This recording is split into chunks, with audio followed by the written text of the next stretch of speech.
8 நாள் பயணமாக விண்வெளி போன சுனிதா வில்லியம்ஸ் இப்போ 8 மாசமா அங்க மாட்டிக்கிட்டு தவிக்க வேண்டிய சூழல் உருவாகி இருக்கு. இதுக்கு போயிங் ஸ்டார் லைனர்ல விண்கலத்துல ஏற்பட்ட பிரச்சனை தான் காரணம்னு நம்ம எல்லாருக்குமே தெரியும். விண்வெளியில இருக்கிறது எனக்கு ரொம்ப பிடிச்சிருக்குன்னு சமீபத்துல ஒரு வீடியோவுல சொல்லியிருந்தாங்க சுனிதா. ஆனா அவங்க அங்க இருக்கிற ஒவ்வொரு நிமிஷமும் அவங்க உடம்புக்கு ஆபத்துன்னு இப்போ லேட்டஸ்டா ஒரு குண்டை தூக்கி போட்டிருக்கு நாசா சொன்ன தகவல் என்ன, சுனிதா பயணத்துல என்ன சிக்கல், ஒட்டுமொத்தமா என்ன பிரச்சனைன்னு ஃபுல்லா சொல்றேன் கேளுங்க.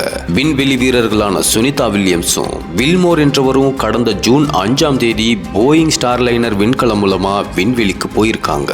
ஆனா விண்வெளி நிலையத்துக்கு பக்கத்துல போயிட்டு இருக்கும் போதே போயிங் விண்கலத்துல ஏதோ இயந்திர கோளாறு உருவாகி இருக்கு.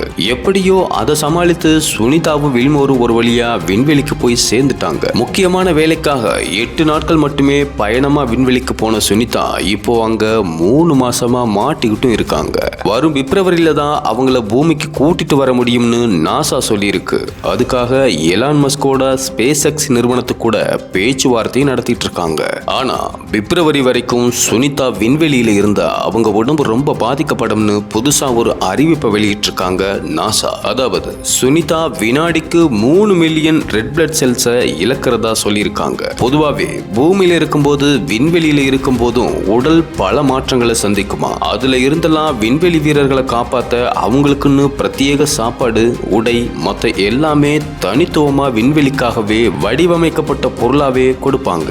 சுனிதா வில்லியம்ஸ்க்கு ஏற்கனவே வயதான காரணத்தினாலையும் அவங்க 8 நாள் தான் தங்க போற பிளான்ல இருந்ததுனால நீண்ட நாளைக்கு தேவையான எந்த ஒரு பொருளையும் கொண்டு போகாத காரணத்தினாலையும் அவங்களுக்கு இப்படி ஒரு பிரச்சனை உருவாகி இருக்கு. பூமியில் இருக்கும்போது நார்மலா ஒரு மனுஷனுக்கு ஏற்படுற ரத்த சிகப்பணுவு குறைவை விட 54% அதிகமா விண்வெளியில ஏற்படுமா. இதனால உடல்ல இருக்கிற ரத்தம் சுருங்கி ரத்த சோகையை உருவாக்குமா. இது உடல்ல இருக்கிற திசுக்களுக்கு போற ஆக்சிஜனை குறைச்சு, ஆக்சிஜன் குறைஞ்சா உடல் சோர்வு, வலிமை குறைவும், அறிவாற்றல் மற்றும் இதய செயல்பாடு குறைதல்னு பல விஷயங்களை பாதிக்கும்னு நாசா சொல்லியிருக்கு. சுனிதாவை பூமிக்கு கொண்டு வர முயற்சியில் நாசாவும் எலான் மஸ்கும் தீவிரமா வேலை செஞ்சிட்டு இருக்காங்க.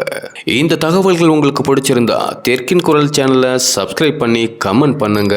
நன்றி.